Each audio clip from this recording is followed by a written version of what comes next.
Bismillahirrahmanirrahim. Assalamualaikum warahmatullahi wabarakatuh. Kembali lagi ke pembelajaran kimia. Sebelumnya, perkenalkan anak-anak, nama saya Atalanti Salafiola Yuniatama atau bisa dipanggil Ibu Ata, nggih. Nah, jadi saya ini merupakan mahasiswa PLP dari Universitas 11 Maret yang akan mengajar anak-anak pada beberapa pertemuan ke depan. Nah, untuk pertemuan pada hari ini, kita akan membahas mengenai faktor yang mempengaruhi laju reaksi.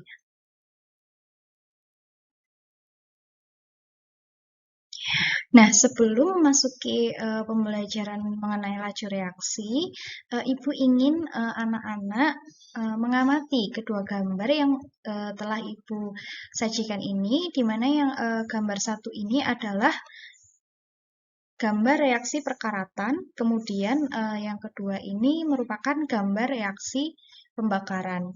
Nah, menurut anak-anak, reaksi manakah yang dapat berjalan lebih cepat? Ayo coba dipikir dulu ya. Nah, jika yang menjawab reaksi pembakaran itu lebih cepat, benar ya? Nah, jadi kedua contoh reaksi tersebut merupakan reaksi perkaratan yang akan memakan waktu lebih lama. Sedangkan reaksi pembakaran itu akan memakan waktu yang lebih singkat, sehingga dapat disimpulkan bahwa dalam kehidupan sehari-hari ini ada reaksi kimia yang berlangsung sangat cepat, seperti reaksi pembakaran tadi, dan ada pula yang berjalan lambat, seperti perkaratan tadi. Perkaratan membutuhkan waktu yang cukup lama, bisa berhari-hari atau berminggu-minggu, seperti itu. Nah, karena adanya cepat lambat suatu reaksi ini dinamakan laju reaksi, seperti itu. Nah, selanjutnya kita masuk ke dalam pengertian laju reaksi. Jadi, laju reaksi ini dapat diartikan sebagai perubahan konsentrasi reaktan atau produk per satuan waktu. Nah, pengertian lain juga menyebutkan bahwa laju reaksi ini merupakan suatu laju berkurangnya reaktan atau bertambahnya produk yang dinyatakan dalam molar per detik. Nah, laju reaksi ini tidak dapat ditentukan secara teoritis ya anak-anak, melainkan melalui percobaan. Nah, jika kita melakukan percobaan mengenai laju reaksi ini, nanti kita akan memperoleh data-data yang nantinya dapat digunakan untuk menentukan laju reaksi tersebut. Nah, untuk rumus laju reaksi itu sendiri adalah sebagai berikut. Seperti gambar, itu ada V. V merupakan laju reaksi. Kemudian, minus ini merupakan arti dari berkurangnya reaktan. Jadi, perubahan reaktan dibagi dengan perubahan waktunya. Atau bisa juga plus. Plus ini merupakan bertambahnya produk. Jadi, delta hasil reaksi atau delta produk dibagi dengan delta T, seperti itu. Nah, kemudian contohnya seperti ini.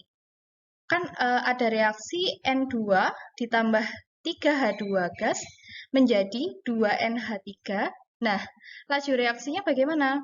Nah, laju reaksinya itu ada laju penambahan konsentrasi NH3 atau penambahan produk dan juga ada pengurangan konsentrasi NH2 dan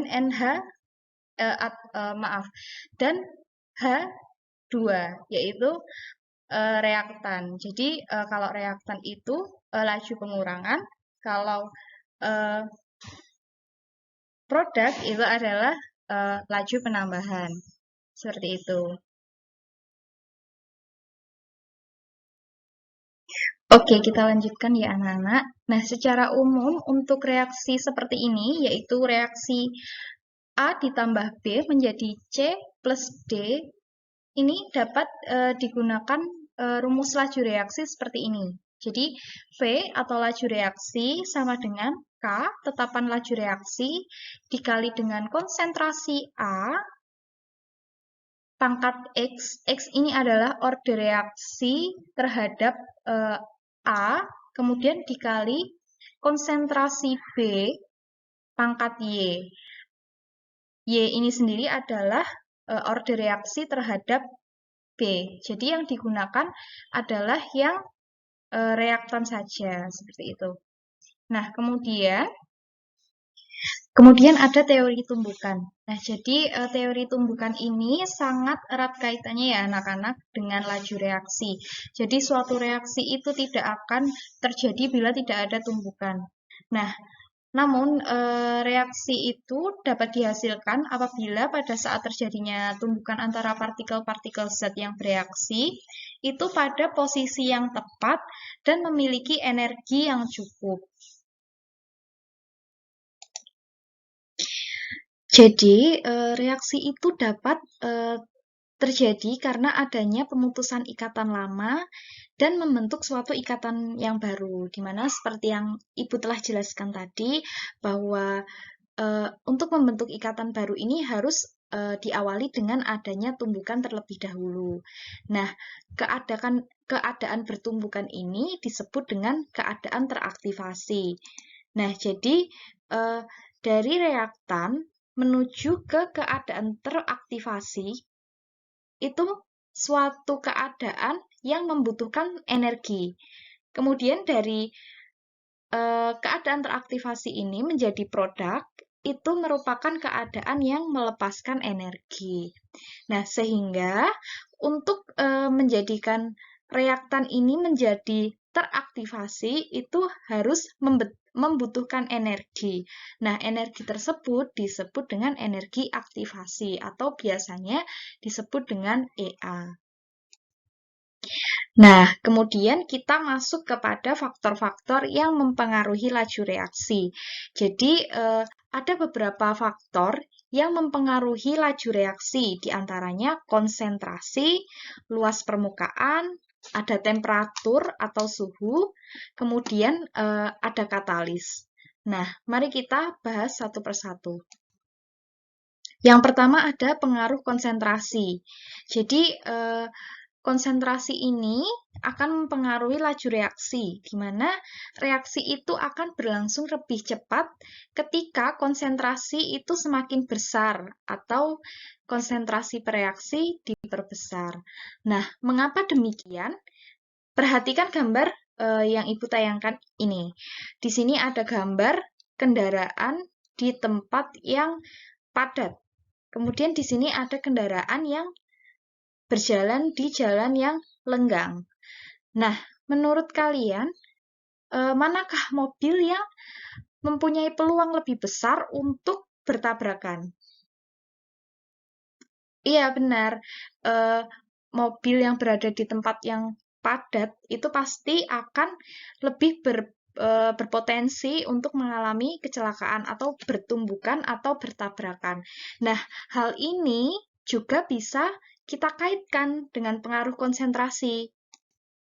Seperti ini. Jadi, ketika suatu senyawa itu memiliki konsentrasi yang besar, maka di dalam senyawa tersebut memiliki molekul yang lebih banyak, jumlah molekulnya banyak. Sedangkan konsentrasi kecil, dia memiliki jumlah molekul yang lebih sedikit. Makanya, ketika pada konsentrasi yang besar, ini akan lebih sering terjadi tumbukan karena molekul-molekulnya itu banyak, sehingga molekulnya itu akan lebih berpeluang untuk saling bertumbukan, membentuk suatu reaksi yang lebih cepat, seperti itu.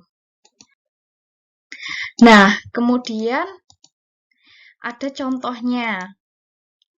Ketika kalsium karbonat direaksikan dengan asam klorida, 1 molar, 2 molar, dan 3 molar, manakah yang akan lebih cepat bereaksi? Yang 1 molar, 2 molar, apa 3 molar? Nah, ternyata yang lebih cepat bereaksi adalah 3 molar, karena di dalam 3 molar ini jumlah molekulnya lebih banyak, sehingga akan lebih cepat bertumbukan dengan kalsium karbonat ini membentuk suatu reaksi. Nah, kemudian ada luas permukaan. Pengaruh luas permukaan terhadap laju reaksi ini adalah semakin luas bidang sentuh, maka reaksi akan berlangsung lebih cepat. Nah, bagaimana? Bisa kita lihat dari contoh gambar ini ya. Ada balok yang utuh, kemudian ada balok yang dibagi 4, kemudian ada balok yang dibagi menjadi beberapa bagian yang sangat banyak. Menurut anak-anak, manakah balok yang memiliki luas atau sisi yang lebih luas? Apakah yang satu utuh ini, ataukah yang dibagi 4, ataukah yang dibagi banyak?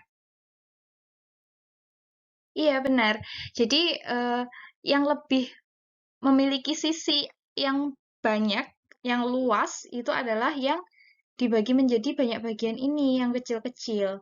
Jadi, balok yang memiliki luas permukaan lebih besar ini akan lebih berpeluang untuk bersentuhan di antara sisi-sisi atau bidang-bidangnya ini lebih berpeluang untuk bertumbukan. Lebih banyak bertumbukan, bisa bertumbukan di sebelah sini, bisa bertumbukan di sebelah sini, bisa di bagian dalam sini. Makanya reaksinya juga akan berlangsung lebih cepat karena lebih banyak yang bertumbukan. Seperti itu. Nah, contohnya seperti ini. Ada gula pasir, ada gula halus, dan juga ada gula batu. Nah, ketika kita melarutkan ketiganya di dalam air, maka gula halus kan yang lebih cepat untuk larut dalam air, karena dia memiliki luas bidang sentuh yang lebih luas, sehingga dia lebih cepat bereaksi. Nah, kemudian faktor yang ketiga ada faktor temperatur atau suhu. Nah, jadi suhu ini akan mempengaruhi laju reaksi, di mana reaksi itu akan berlangsung lebih cepat ketika suhu dinaikkan. Mengapa demikian? Nah, suatu partikel itu selalu bergerak. Partikel-partikel itu selalu bergerak. Ketika dia diberi suhu yang tinggi, maka energi kinetik atau energi untuk bergerak itu akan semakin bertambah. Seperti halnya ketika kita memasak air. Ketika suhunya tinggi atau keadaan mendidih, dia pasti akan bergerak lebih cepat. Maka tumbukan juga akan lebih sering terjadi. Seperti itu. Nah, contohnya, ketika mereaksikan logam magnesium dengan asam klorida, maka pada suhu tinggi, logam Mg akan lebih cepat habis bereaksi. Jadi pada suhu 45 derajat ini, logam Mg lebih cepat bereaksi. Pada umumnya, setiap kenaikan suhu sebesar 10 derajat Celcius itu reaksi akan berlangsung 2 kali lebih cepat.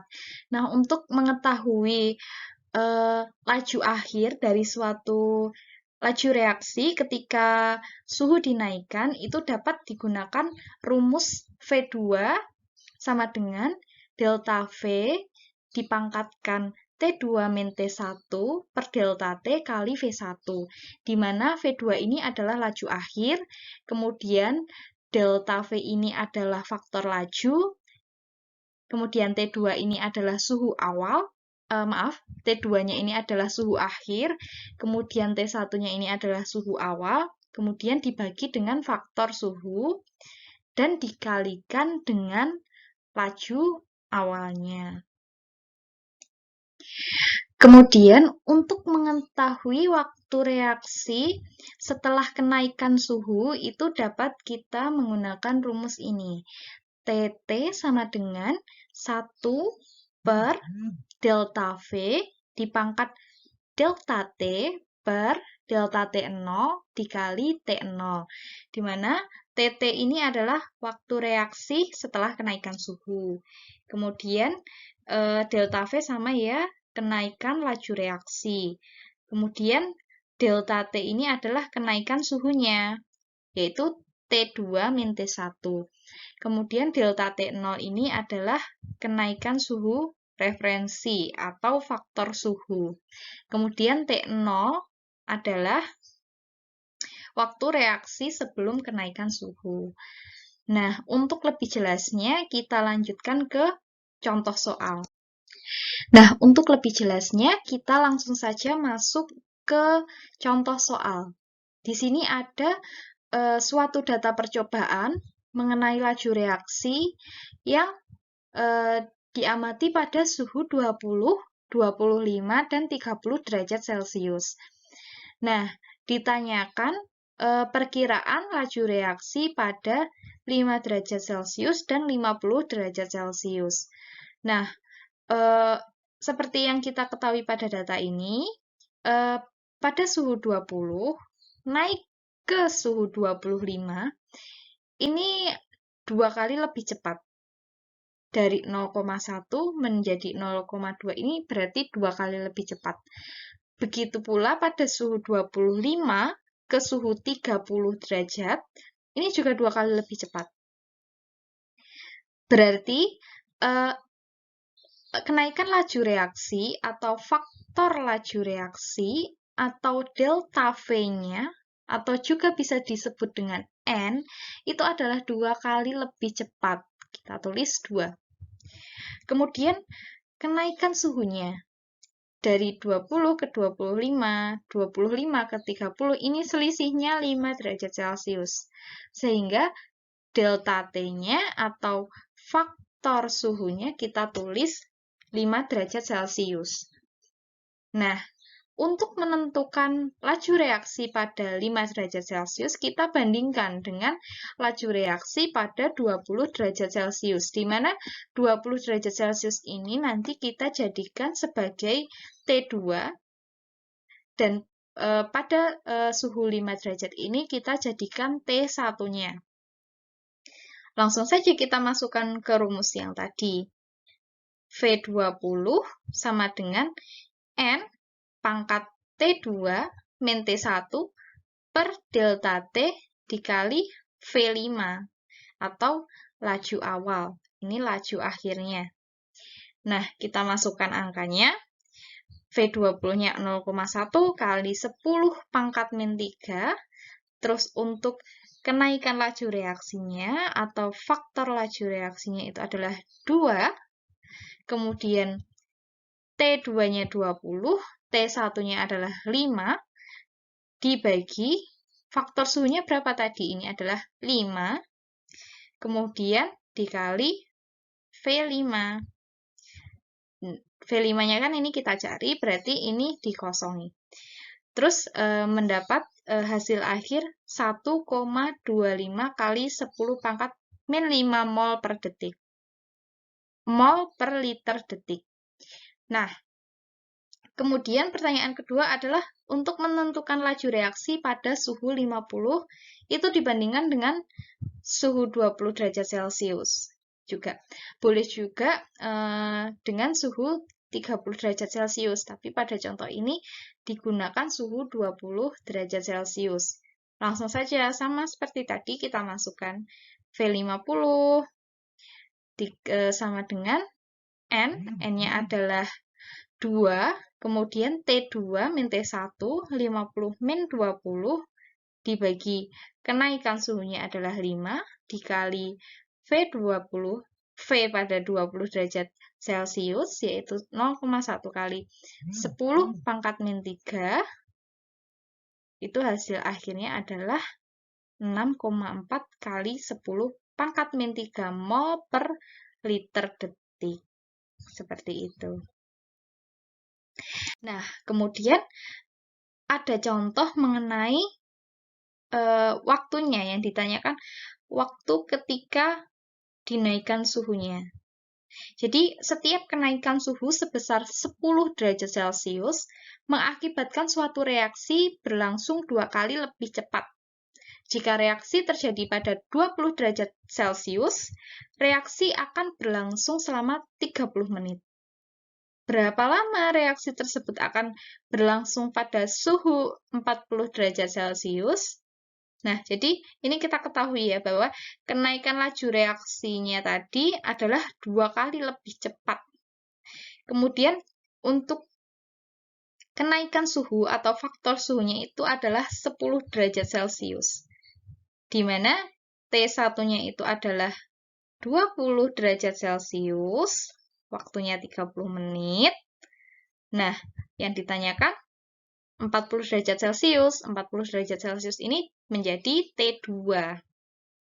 Langsung saja masuk ke rumus. Suhu akhirnya berapa? Dicari kan?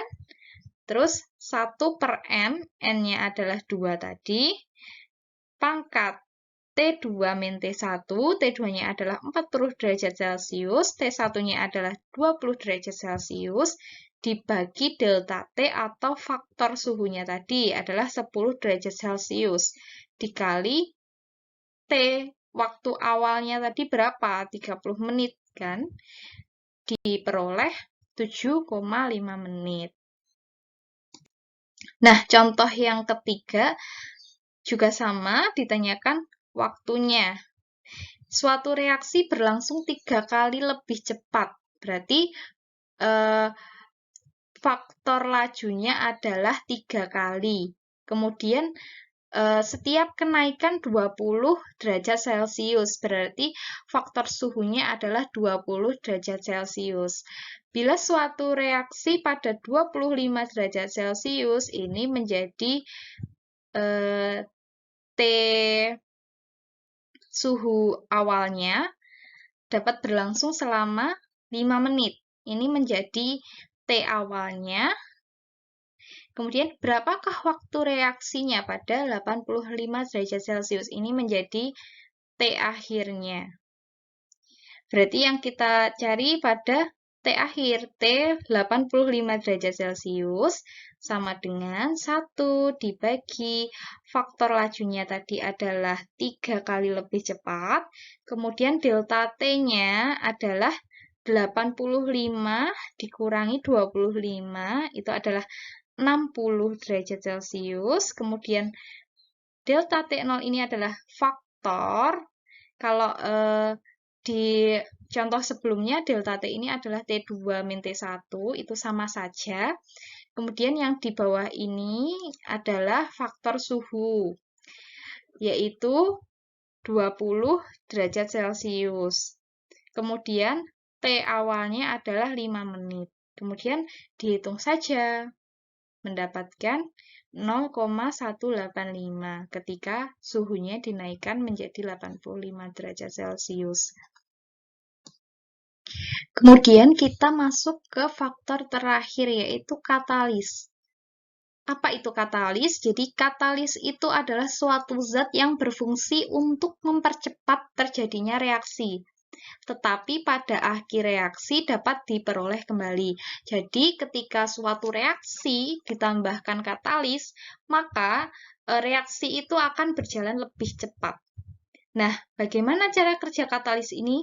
Jadi katalis itu cara kerjanya yaitu dengan menurunkan energi aktivasi. Jika diberi suatu senyawa diberi katalis atau reaksi diberi katalis itu, maka energi aktivasi untuk mencapai energi aktivasi ini lebih rendah, sehingga laju reaksinya juga semakin cepat. Ini perbandingan antara jika diberi katalis dan tidak diberi katalis. Nah, kemudian sifat-sifat katalis ini yaitu ada katalis tidak mengalami perubahan yang kekal dalam reaksi, tetapi mungkin terlibat dalam mekanisme reaksi. Kemudian katalis dapat mempercepat laju reaksi, tetapi tidak mengubah perubahan entalpi reaksi. Sifat yang selanjutnya yaitu katalis mengubah mekanisme reaksi dengan menyediakan tahap-tahap yang mempunyai energi pengaktifan yang lebih rendah. katalis juga mempunyai aksi spesifik, artinya hanya dapat mengkatalis suatu reaksi tertentu. Kemudian katalis juga hanya diperlukan dalam jumlah sedikit. Kemudian katalis juga dapat diracuni oleh zat tertentu. Nah, selanjutnya, laju reaksi ini sangat bermanfaat dalam kehidupan kita sehari-hari. Contohnya adalah di bidang industri. Dalam bidang biokimia, laju reaksi yang digunakan adalah penggunaan enzim di berbagai industri. Kemudian dalam industri roti, digunakan katalis, yaitu enzim zimase, yang mempercepat proses peragian roti, yaitu sehingga mempercepat reaksi glukosa menjadi etil alkohol dan karbon dioksida. Kemudian, dalam bidang kimia, digunakan katalis yang merupakan penerapan laju reaksi untuk mempercepat reaksi pada industri-industri kimia seperti industri pembuatan amonia, di mana katalisnya itu ada V2O3, kemudian pembuatan asam nitrat, kemudian ada pembuatan asam sulfat melalui proses kontak, di mana pembuatan ini menggunakan katalis vanadium pentaoksida atau V2O5. Kemudian industri lainnya ada industri perminyakan yang juga menggunakan katalis, industri roti juga menggunakan katalis, dan lain-lain. Nah, jadi ini adalah materi terakhir pada hari ini. Mungkin jika ada yang ingin ditanyakan, bisa ditanyakan melalui Microsoft Teams ya, atau bisa menghubungi saya secara langsung. Mungkin sekian materi yang dapat saya sampaikan. Semoga dapat bermanfaat bagi kita semua, bagi saya, menambah ilmu saya, bagi siswa-siswa, bagi anak-anak. Semoga juga bermanfaat. Sekian, wassalamualaikum warahmatullahi wabarakatuh.